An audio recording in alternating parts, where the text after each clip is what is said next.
వాళ్ళం ప్రధానంగా ఎప్పుడు నేను చెప్పేటటువంటి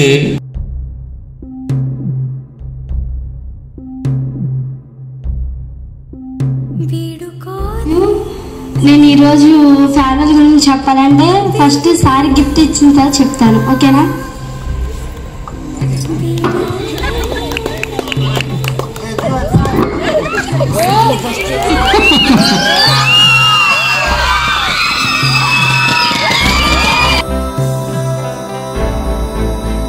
ఫస్ట్ నేను స్కూల్కి వచ్చిన రోజు నేను చాలా ఏడ్చాను తెలుసా. ఎందుకంటే నా చిన్నప్పటి నుంచి నేను ఉన్న ఊర్లో చదువుకున్నాను. అక్కడ 10th క్లాస్ చెప్పాల్సింది ఏంటంటే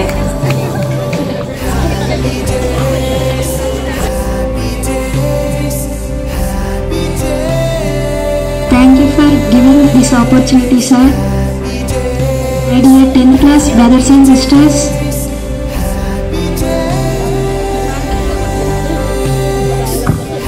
all the best for public examinations.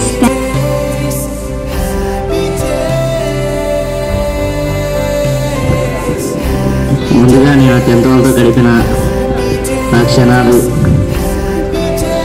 ఏవైతే ఉన్నాయో ఆటలు పాటలు కానీ మీరు వెళ్ళిపోయినా కానీ గుర్తుంటాయి. మీరు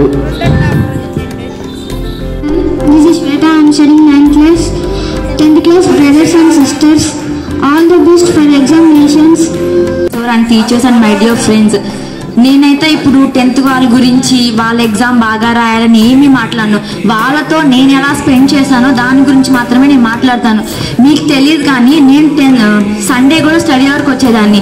అప్పుడు నేను వాళ్ళతో ఎంత హ్యాపీగా స్పెండ్ చేశానంటే చాలా హ్యాపీగా గడిపాను. కాబట్టి ఇప్పుడు వాళ్ళ ఎగ్జామ్ మార్క్స్ రాకపోయి వెళ్ళిపోయిన బాధలే కానీ వాళ్ళతో గడిపిన మెమరీస్ మాత్రం అలానే గుర్తుండిపోతాయి.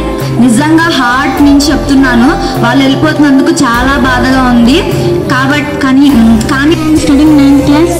ఇప్పుడు ఉన్న 10th క్లాస్ బ్యాచ్తో అన్నయ్య వాళ్ళతో అక్క వాళ్ళతో నేను చాలా క్లోజ్గా ఉన్నాను. ట్యూషన్కి వచ్చి ఆదివారం కూడా బాగా స్పెండ్ చేస్తున్నాను. అంతకుముందు ఉన్న బ్యాచ్ అన్నయ్య వాళ్ళతో కన్నా వీళ్ళతో బాగా రిలేషన్.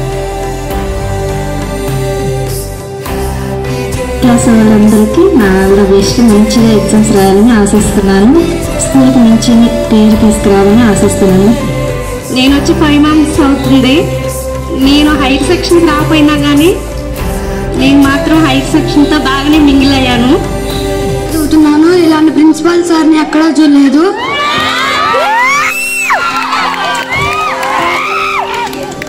అసలు నేను ఇక్కడికి వచ్చినప్పుడు నాకు అలుగు రావు. అయితే నేను 6th క్లాస్ నుంచి ఇక్కడ ఫస్ట్ టైం రావడం